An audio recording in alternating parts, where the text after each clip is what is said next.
కందిపప్పు, కిలో ఉప్పుతో పాటు 1/2 కిలో చింతపండు వస్తే కుటుంబం ఇక నెలంతా హాయిగా తినేలా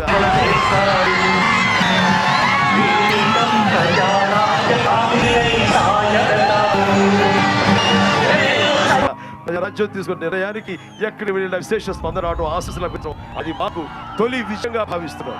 దానికి ప్రజలు అండదండిస్తున్నారు. ప్రతి ఒక్కరికి ధన్యవాదాలు తెలియజేస్తున్నారు. చాలా కొత్త వినూత్న ప్రయోగాలు చేస్తారు కాంగ్రెస్ వాడు. ఈ సభలకు వెళితే ఈ వేళ ఫిబ్రవరి 1 సరిగ్గా మీకు పెన్షన్లు వచ్చే సమయం, వెళ్ళండి. మీ పెన్షన్లు, మీ కార్డు రద్దు చేస్తామని భయపడారు. చాలా మంది వెళ్తే ఒడిగిపోయి తలుపు లోపలికి వెళ్తున్నారు. అంటే నిజంగా ఏ రకంగా ప్రజల్ని భయభ్రాంతులు చేస్తున్నారు.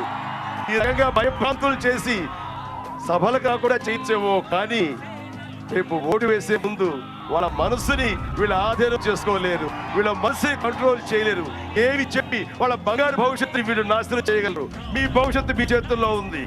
మీ భవిష్యత్తుని ఎలా నిర్ణయించుకుంటారో ఆల్రెడీ మీరు డిసైడ్ పోయారు. కాబట్టి నాకు అడ్వకా లేదు. మన ప్రతి ఒక్కరికి ప్రజారాజ్యం యొక్క అభివృద్ధి కావాలి, ప్రజారాజ్యానికి అద్దెకెత్తాలి. తద్వారా మన కష్టాన్ని ప్రజారాజ్యం కట్టెకిస్తారు. అందరికీ నమ్మకం ఉంది. ఆ రకంగా మీ ఆశీస్సులు నాకు ఎప్పుడు ఉంటాయని కోరుకుంటూ సదా మీ